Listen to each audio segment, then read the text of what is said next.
كتاب أنزلناه إليك لتخرج الناس من الظلمات إلى النور.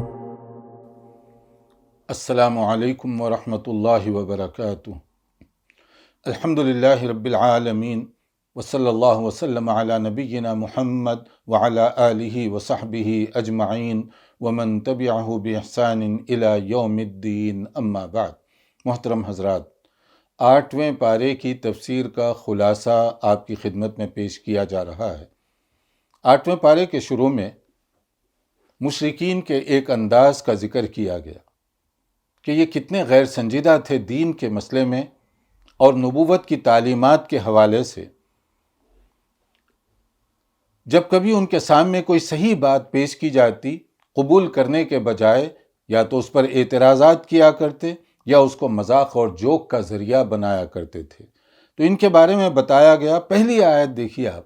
وَلَوْ أَنَّنَا نَزَّلْنَا إِلَيْهِمُ الْمَلَائِكَةَ وَكَلَّمَهُمُ الْمَوْتَى وَحَشَرْنَا عَلَيْهِمْ كُلَّ شَيْءٍ قُبُلًا مَا كَانُوا لِيُؤْمِنُوا إِلَّا أَن يَشَاءَ اللَّهُ وَلَكِنَّ أَكْثَرَهُمْ يَجْهَلُونَ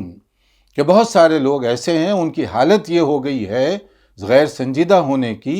کہ اگر آسمان سے ان کے لیے فرشتے نازل ہو جائیں یا قبروں سے مردے اٹھ کر کھڑے ہو جائیں یہ گواہی دینے کے لیے کہ محمد صلی اللہ علیہ وسلم جو باتیں پیش فرما رہے ہیں وہ درست ہے، حق ہے اور سچ ہے، پھر بھی وہ اس کو قبول نہیں کریں گے۔ یعنی اگر آدمی ضد اور ہٹ دھرمی پر اتر آئے تو اس کا معنی یہ ہوا کہ بڑی سے بڑی دلیل کو دیکھ کر بھی وہ قبول نہیں کرے گا، اور اگر ایک آدمی ضد اور ہٹ دھرمی کو چھوڑ دے تو بسا اوقات بہت چھوٹی سی دلیل بھی اس کے لیے مورد نف ہو جاتی ہے، وہ کافی ہو جاتی ہے، فوری وہ اس کو قبول کر لیتا ہے۔ تو یہ اس کے اوپر ہے، آدمی کے اوپر، کہ وہ حق کو قبول کرنے میں کتنا سنجیدہ ہے۔ اگر سنجیدہ ہوگا ایک دلیل بھی اس کے لیے کافی ہوگی، اور اگر سنجیدہ نہ ہو تو بہت ساری دلیلیں ہوں پھر بھی اس کو فائدہ نہیں ہوگا۔ اسی طرح سے ایک اور بات بھی کہی گئی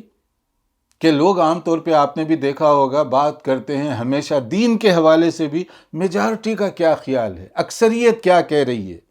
اکثریت اور اقلیت دین کے مسئلے میں اس طرح نہیں کہ افراد کدھر زیادہ ہیں،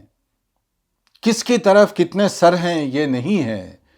بلکہ حق اور صداقت ہو سکتا ایک آدمی کے پاس زیادہ وزنی دلیل ہو 100 آدمیوں کے مقابلے میں۔ تو شریعت کا طریقہ یہ ہے کہ دلیل کی بنیاد پر، دلیل کے وزن پر دیکھا جائے گا، افراد کدھر کتنے ہیں اس کی اہمیت نہیں، ورنہ کہا گیا وَإِن تُطِعْ أَكْثَرَ مَن فِي الْأَرْضِ يُضِلُّوكَ عَن سَبِيلِ اللَّهِ إِن يَتَّبِعُونَ إِلَّا الظَّنَّ وَإِنْ هُمْ إِلَّا يَخْرُصُونَ کہ بہت سارے لوگ تو ایسے ہیں جو اللہ کا دین چھوڑ کر گمراہی کے راستے پر چلے ہوئے ہیں۔ یہ صرف اس زمانے میں جب قرآن کریم کی یہ آیات نازل ہو رہی تھیں سورہ انعام کی، اس وقت کی بات نہیں،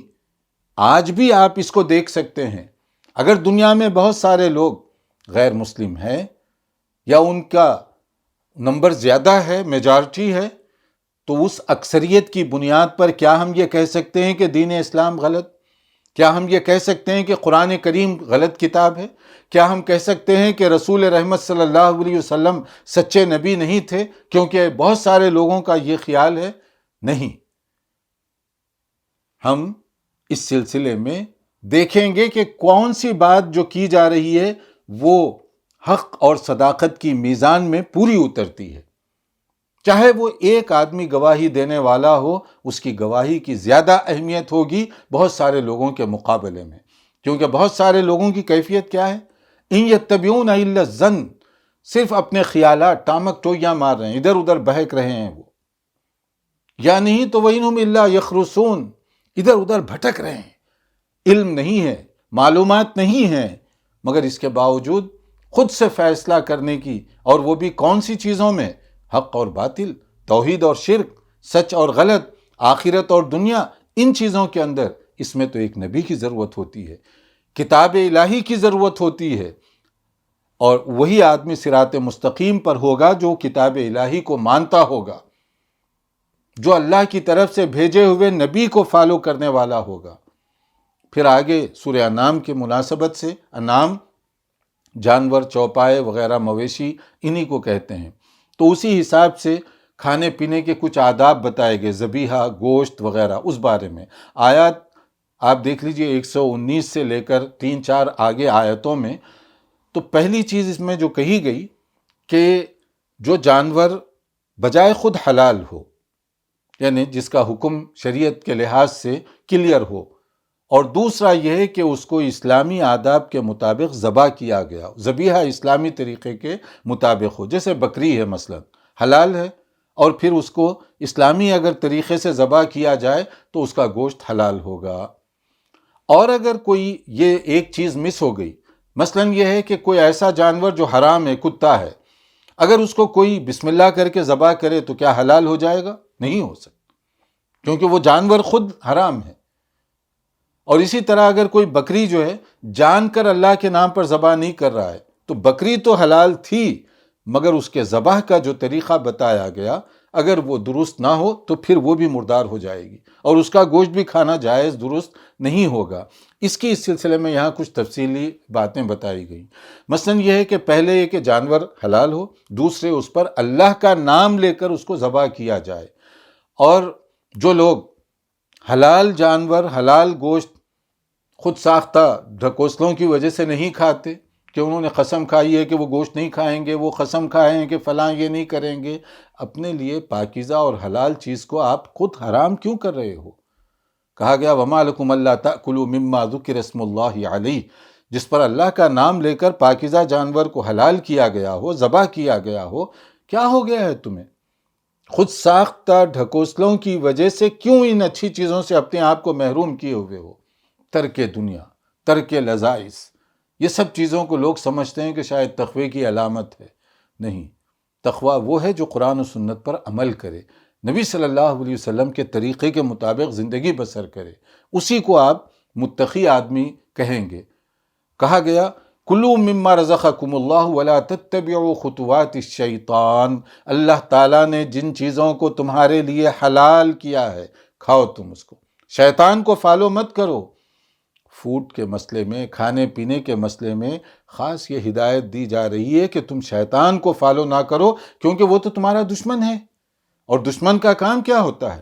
بھٹکانا، بہکانا، جو شیطان کر رہا ہے۔ اور پھر دوسری جو چیز کہی گئی وَلَا تَأْكُلُوا مِمَّا لَمْ يُذْكَرِ اسْمُ اللَّهِ عَلَيْهِ وَإِنَّهُ لَفِسْقٌ، جو اللہ کا نام لیے بغیر ویسے ہی ذبح کر دیا جائے، جیسے آپ نے سنا ہوگا جھٹکے کا گوشت، اور کہیں پر اور کوئی اور انداز ہے، کوئی اور طریقہ ہے، تو یہ چیزوں کے بارے میں کہا گیا یہ فسق ہے، یہ تمہارے لیے درست نہیں ہے۔ اور ایسے ہی لوگ جو شیطان کے چیلے چاٹے ہیں، وہ تمہارے ساتھ آرگیومنٹ کرنا چاہتے ہیں اس مسئلے میں۔ تو یہ جو گوشت کا مسئلہ ہے، گوشت کی جو انڈسٹری ہے، جب یہ آیتیں ہم پڑھ رہے ہیں، میں غیر مسلموں کی یہاں بات نہیں کر رہا ہوں، غیر مسلم جو کرتے ہیں وہ تو آپ دیکھ چکے ہیں کہ کیا کیا بیماریاں دنیا کو اپنی لپیٹ میں لے چکی ہیں، کیسی کیسی وبائی امراض کا شکار لوگ ہوئے ہیں، کیا کیا لوگ کھاتے رہے، کون کون سی چیزیں کھاتے رہے، کون کون سی چیزیں اپنے لیے انہوں نے جائز اور درست کر رکھی ہیں، اس کا نتیجہ تو دنیا دیکھ رہی ہے سامنے، کرونا وائرس اور نہ جانے کیا کیا مصیبتوں اور آفتوں کی شکل میں۔ لیکن ہم یہ بات کر رہے ہیں ان لوگوں کی جو خود کو مسلمان کہتے ہیں اور گوشت کی جو کاروبار وغیرہ کرتے ہیں۔ یہاں پر تو کچھ لوگ بہت ایمانداری کے ساتھ یہ کاروبار کرتے ہیں، بہت ایمانداری سے، لیکن ایک اچھا خاصا طبقہ بہت بڑی بے ایمانی کرنے والا بھی ہے۔ یعنی ایک آدمی، ایک عام کسٹمر ان کی دکان پر جاتا ہے اس خیال سے کہ یہ مسلمان ہے اور یہ جو کچھ فروخت کر رہا ہے وہ حلال ہی ہوگا، ذبیحہ ہی ہوگا، اسلامی آداب کے مطابق ہی ذبح کیا گیا ہوگا، لیکن وہ بدترین جرم کر رہا ہے۔ یہ اس طرح جو لوگوں کے عقیدے کے ساتھ دھوکہ بازی کرتے ہیں، یہ ڈبل مجرم ہے۔ ایک تو بزنس رول کے حساب سے دھوکہ بازی کرنا جرم ہے، اور دوسرے یہ کہ اس کے عقیدے اور ایمان کے ساتھ آپ کھلواڑ کر رہے ہیں۔ تو یہاں پر جان کر لوگ، چاہے وہ پولٹری فارم کا مسئلہ ہو، چکن کا مسئلہ ہو، مرغی وغیرہ، اور اسی طریقے سے گوشت کا مسئلہ ہو، اس میں کیا کیا دھوکے نہیں دیے جاتے اور کیسے کیسے فراڈ نہیں کیے جاتے، تو ان کو سمجھ لینا چاہیے کہ یہ ڈبل جرم کر رہے ہیں، کیونکہ وہ جو آدمی آپ کے پاس لینے کے لیے آ رہا ہے آپ کے سائن بورڈ کو دیکھ کر آ رہا ہے کہ اس نے لکھا ہوا ہے کہ یہ اسلامی طرز کے مطابق ذبح شدہ ہے، یہ حلال ہے، اس کے اوپر سیل لگی ہوئی ہے۔ اب اسے کیا معلوم کہ لوگ بعض سیلیں ایسے ہی بنا بھی لیتے ہیں، اور بعض لوگ ایسے بھی دھوکہ دیتے ہیں کہ شاید وہ سمجھتے ہیں کہ مسلمانوں کے ساتھ یہ لفظ لگا دیا جائے تو بڑی آسانی سے دھوکہ دیا جا سکتا ہے، اسی لیے بعض اوقات لوگ مچھلی پیک کرتے ہوئے بھی پکڑے گئے کہ اس کے اوپر بھی لکھا ہوا ہے حلال۔ تو یعنی مطلب کیا ہے؟ مچھلی کو اسلامی طریقے سے ذبح کیا گیا ہے؟ یا یہ لوگوں آپ سمجھتے ہیں کہ صرف اس کے ذریعے سے مسلمانوں کو دھوکہ دیا جا سکتا ہے؟ اس کے اندر آپ دیکھیے مغربی ممالک میں، مشرقی ممالک کے اندر، بلاد عربیہ میں کس طرح سے دھوکہ بازی ہوتی ہے، ایکسپورٹ اور امپورٹ کے جو کاروبار کیے جاتے ہیں گوشت کے، کس طریقے سے وہاں پر کھیل اور تماشے کیے جاتے ہیں، الا ماشاءاللہ۔ جیسے میں نے کہا بعض لوگ ہر جگہ ایماندار، دیانتدار، امانت دار ہوتے ہیں، لیکن ان کی تعداد بہت تھوڑی ہے۔ اور پھر اس کے بعد میں دیکھیے کہ ایک اور بات جو کہی گئی کہ دین کو سمجھنے کے لیے اللہ کی خاص توفیق کی ضرورت ہوتی ہے، اسی لیے ہمیں ہر دم دعا گو رہنا چاہیے کہ اللہ تعالیٰ کے ہاتھ میں دل ہے، جب چاہے وہ اس کو پھیر دے، اس لیے ہمیں دعا کرتے رہنا چاہیے۔ کہا گیا فَمَن يُرِيدِ اللَّهُ أَن يَهْدِيَهُ يَشْرَحْ صَدْرَهُ لِلْإِسْلَامِ، کہ اللہ تعالیٰ جس کو چاہے اسلام کی دولت سے سرفراز کرے اس کا سینہ کھول دیتا ہے، اسلام اس کے لیے آسان بن جاتا ہے، بڑی آسانی سے وہ کنونس ہو جاتا ہے۔ مغربی ممالک کے اندر، یورپ، امریکہ وغیرہ کے اندر ایک دو نہیں، سینکڑوں ہزاروں کی تعداد میں ایسے لوگ ہیں جو کل تک بے راہ روی، الحاد کا شکار تھے، ہر قسم کی برائیاں ان کے پاس پائی جاتی تھیں، مگر اللہ نے توفیق دی، دائرہ اسلام میں داخل ہو گئے، اور ان میں سے کچھ ایسے ہیں جو دین کے بہترین داعی اور مبلغ بن کر اس وقت کام کر رہے ہیں۔ تو دونوں طرح کے لوگ ہیں، اللہ تعالیٰ کب کس کا سینہ کھول دے ہم کہہ نہیں سکتے۔